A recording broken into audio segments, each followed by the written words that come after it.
What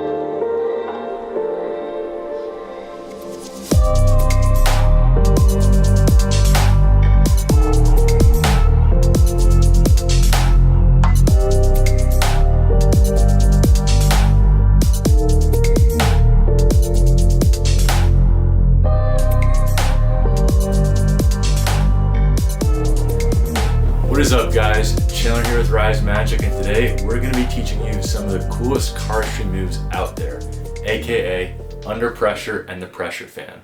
But first, a little bit of a channel update. Grant moved away. We're splitting up. But not like that though, don't worry. The channel will still happen.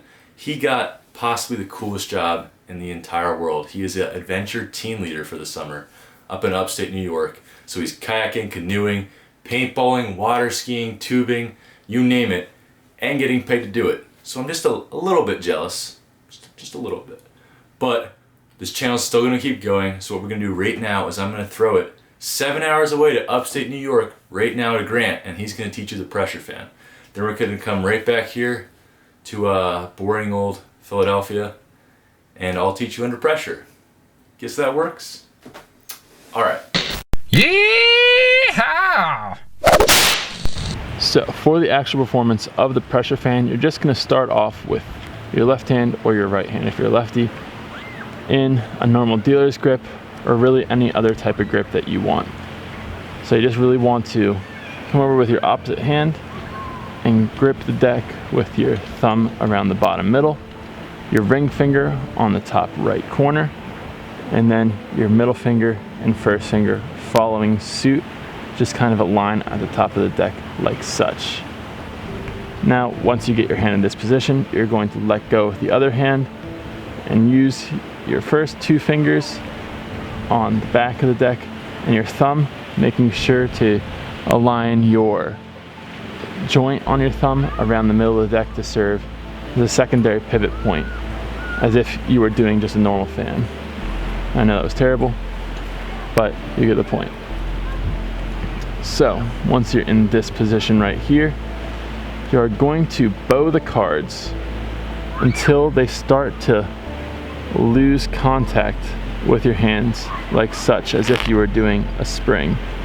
So if you can see right there, the more I actually bow the cards and straighten out my fingers, the more cards are actually going to release from my fingers. Now this is doing terrible things to my deck, but that's okay for right now. You can always get it back to normal. But that is essentially the principle that is going to help the pressure fan form. So as you go through and the first couple of cards separate from your fingers as you're bowing the deck, you're going to turn your hand using kind of this thumb as a pivot point for that whole motion along the bottom of the deck. And as those cards separate, you are going to be kind of using your ring finger to point them and spring them essentially, but very lightly, in the opposite direction of your turn to actually create the fan. So, showing that one more time. You're going to basically create the fan as so. Once you get to around this 145-ish degree mark right here, you're going to lose space for your thumb in this little crevice right here. So rather than just making the the pressure fan up until this point, in order to actually make a full nearly 360 degree pressure fan, you're going to want to remove or lift up your thumb so it can clear right here. But since you don't have that pivot point anymore, you can't really do the springing motion. So in order to complete the fan, you're just going to kind of pull whatever segment of cards you have here left with just the pads of your fingers to create the rest of that fan. Now, as you do the move more, you'll get more of a feel for this and you'll get more comfortable with doing it. But I'll just try to show you the best that I can right now. So, I'm gonna let go and clear with my thumb right here and pull around and then kind of push back this top right corner of this part of the deck right here. Now the reason why I'm doing that is if I don't, the fan is going to kind of look like half of an oval rather than a circle.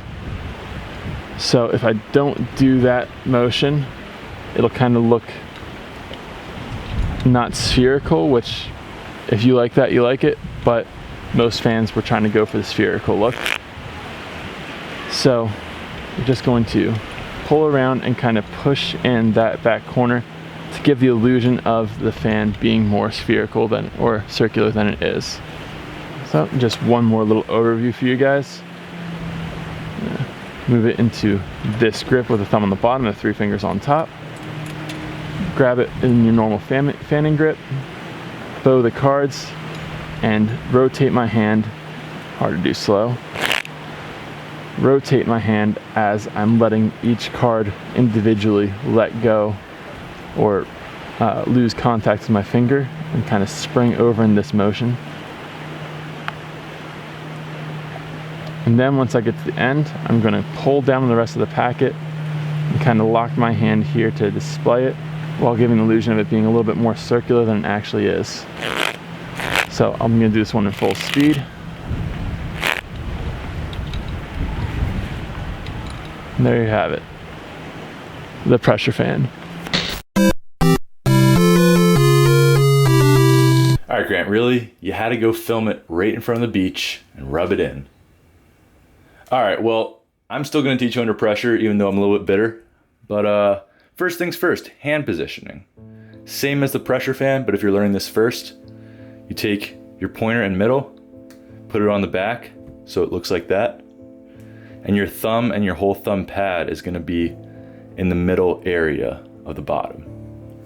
Now with your right hand, you're almost doing the same grip as a spring being like this, with your ring, middle, and pointer coming across the right top side and your thumb in the corner. But you're gonna take that and move your thumb to about the middle. This way, you can control the spring and they're not releasing out of your hand, they're releasing off and kind of over to the left. So you're gripping like this with your left hand, and with your right hand, you have the modified spring grip. Now, if you're thinking about the pressure fan as a 360 degree fan or a 180 halfway, the ideal angle for under pressure would probably be about 30 or 40% right at that angle. I feel like that's where the cards release themselves the best. At this point, start rotating it like it's a thumb fan. Kind of how you're doing like this, right? But with your whole right wrist. And when you get to that angle, what's going to start happening is you're going to feel that pressure in your right hand. And for me, what I like to do is kind of straighten these fingers. I feel like that helps release. It's very important to see the angle here where the cards release off of these fingers. So I'm going to try and show you right now. Nice up and close. So as they come off, I'm straightening these fingers so that the cards are flowing off the inner pads of these 3 fingers. I'll show you one more time. So it starts, you see my hand is in the same position, and that's about where the flow is going to start. You're going to straighten these fingers, and that's what starts the flow. Very hard to do slow like that, but this is how it looks from that angle. Now, as you see right there, it didn't clean up all the way. That is because once you're running out of cards and you feel you have a few left, you're going to want to close and square up. So at full speed, just like that. Now, for a little bit of encouragement, this move is 100% the muscle, well, not in your hand, there's no muscle in your hand, but the muscle in your forearm and the control you have of your tendons in your right hand to release and control that pressure and the speed of under pressure. This is something that develops over time, and you will only get it if you practice and attempt to do it over and over and over again. I'm sure there will be times when you go like this and the cars go shooting out. It still happens to me maybe every once in a while if you're not holding the cars correctly, because you are basically springing the cars, and if you're not holding them right, they're gonna shoot out this way. But just to show how much of this move is muscle memory and controlling and getting used to that feeling, this is it with my left hand. Now, I've done it for years in my right hand, and this, knowing the right mechanics and everything, like I know how to do it. This is how it looks like in my left hand. Right? Just how I taught you. Same positioning. Seat. Let me give that one more try.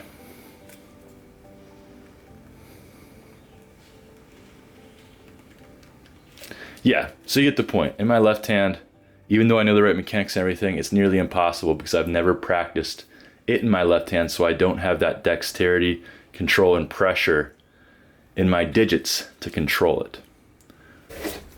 Now when presenting this, whether you're just showing off your cardistry or doing a magic trick, for instance, I like to do it to show that all the cards are different. So I would say, hey, as you see, all the cards are different, and basically flash all the pips slowly,